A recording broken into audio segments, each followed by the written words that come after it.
नमस्कार,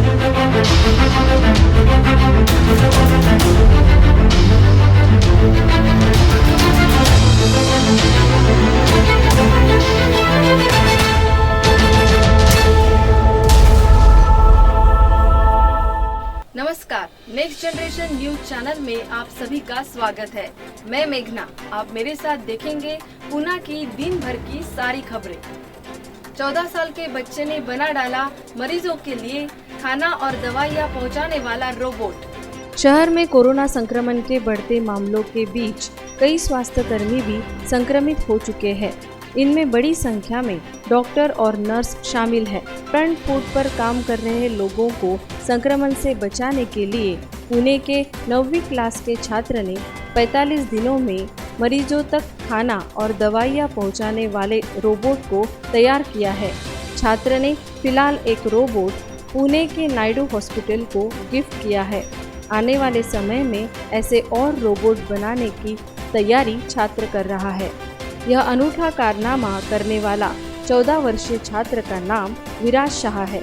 वह पुणे के दस्तूर स्कूल का छात्र है। विराज ने बताया कि टीवी पर हर दिन डॉक्टरों और नर्सों को संक्रमित होने की खबर सुनकर उसे इस तरह के रोबोट बनाने का आइडिया आया।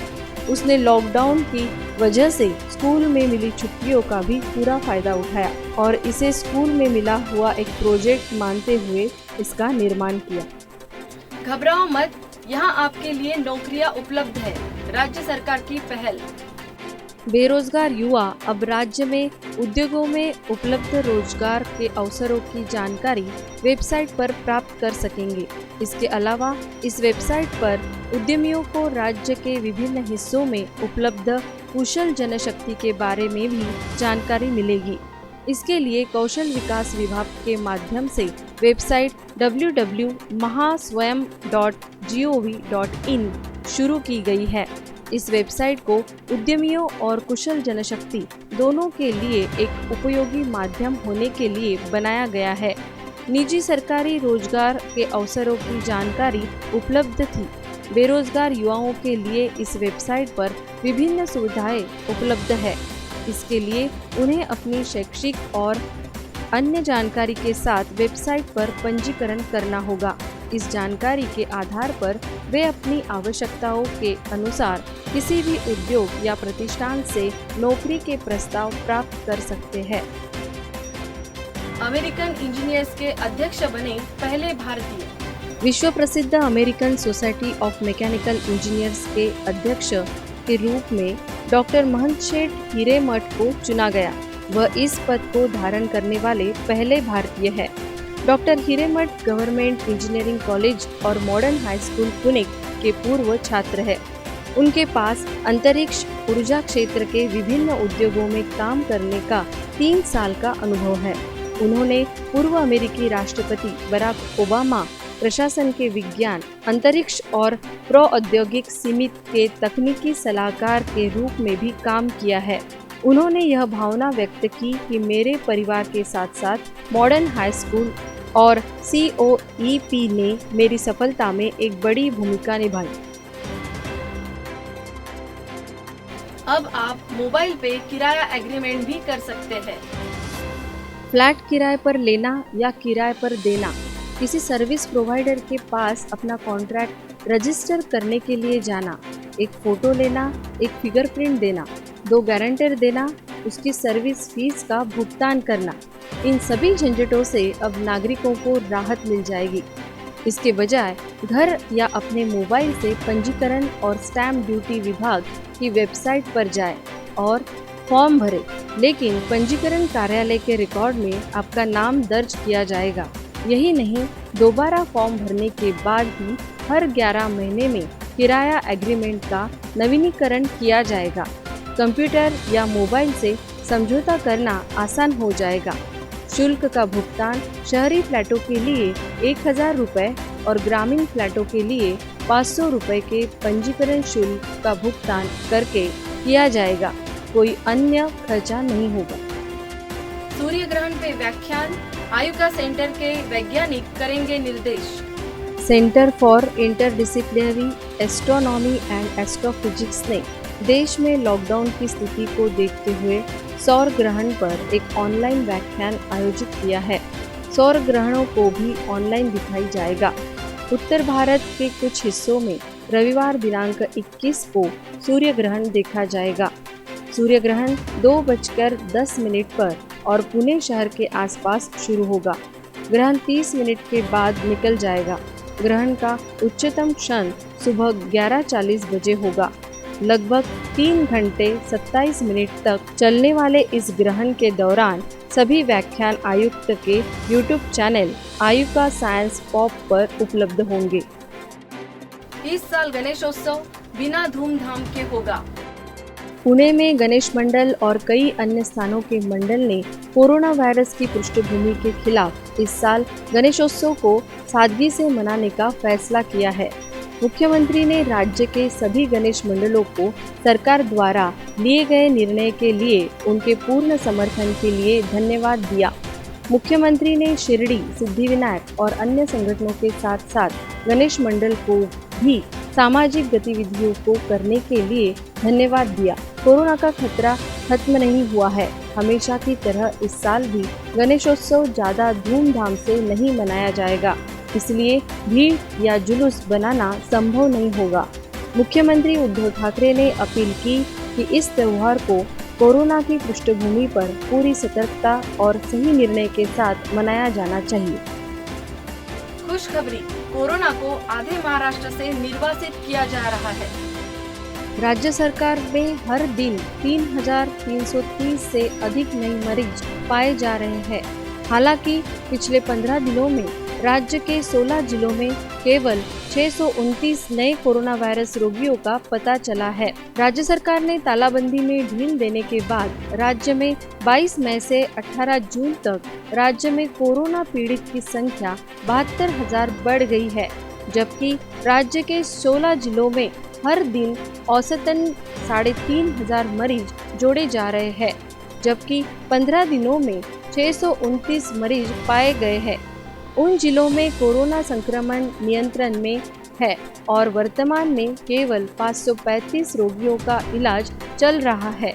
परभनी, वर्धा और गढ़चिरौली जिले ऑरेंज जोन में हैं। जिले के बंद को कोरोना रोकने में सफलता मिली है। 3 दिन के चर्चा के बाद चीन ने 10 भारतीयों की रिहाई की। भारत और चीन के बीच मंगलवार को हुई हिंसक झड़प के बाद चीन ने पूर्वी लद्दाख की गैलवान घाटी में हिरासत में लिए गए 10 भारतीय सैनिकों को रिहा कर दिया है। चीन द्वारा 2 वरिष्ठ अधिकारियों को रिहा करने के 3 दिन बाद रिहाई जारी होती है। भारतीय और चीनी सैन्य अधिकारियों के बीच 3 दिनों से चर्चा चल रही थी। सेना ने कहा कि सैनिकों को मंगलवार को झड़प के बाद गुरुवार को रिहा कर दिया गया। पकड़े गए सैनिकों को रिहा करने के साथ ही गैलवान में स्थिति को सामान्य करने की कोशिश करने के बारे में अधिकारियों के बीच चर्चा हुई है। हालांकि भारतीय सेना ने अभी तक इस संबंध में कोई आधिकारिक जानकारी नहीं दी है, लेकिन पीटीआई ने इसके बारे में बताया है। भारतीय सेना ने गुरुवार को कहा कि चीनी सैनिकों के साथ हिंसक झड़प के बाद कोई भी भारतीय सैनिक लापता नहीं हुआ था। भारत सुरक्षा परिषद के लिए नियुक्त हुआ।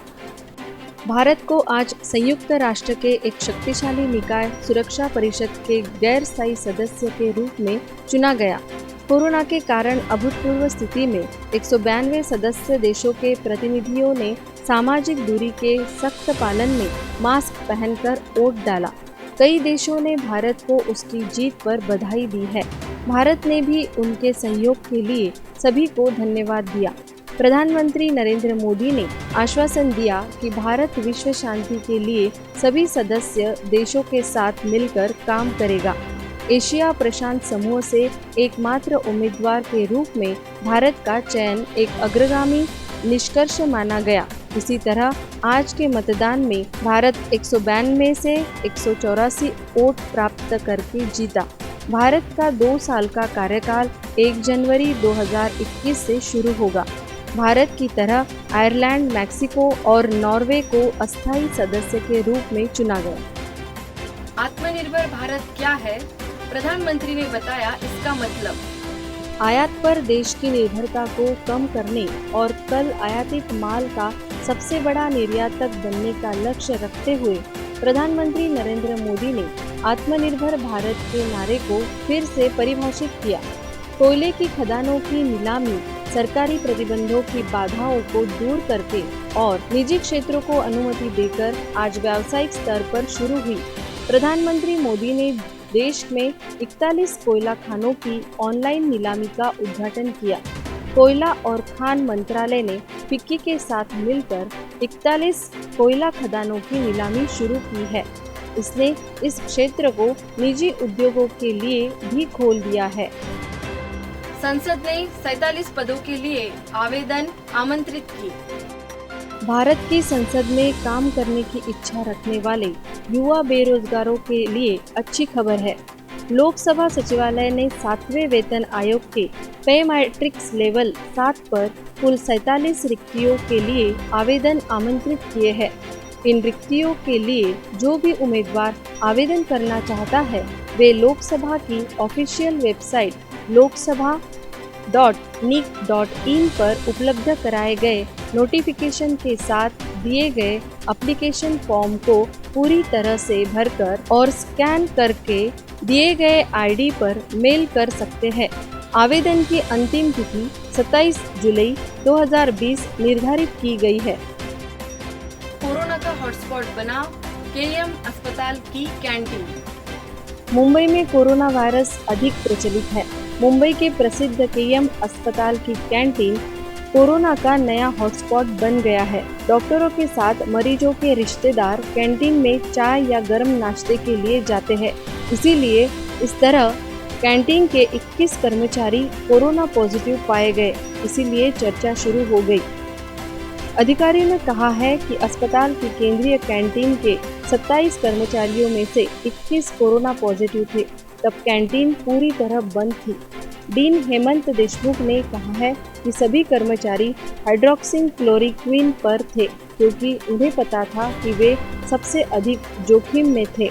कोरोना का हॉटस्पॉट परवल के अस्पताल में कोविड-19 मरीजों का इलाज किया जा रहा है। अस्पताल की कैंटीन में एक कोरोना पॉजिटिव की खोज से अस्पताल की चिंता बढ़ गई है।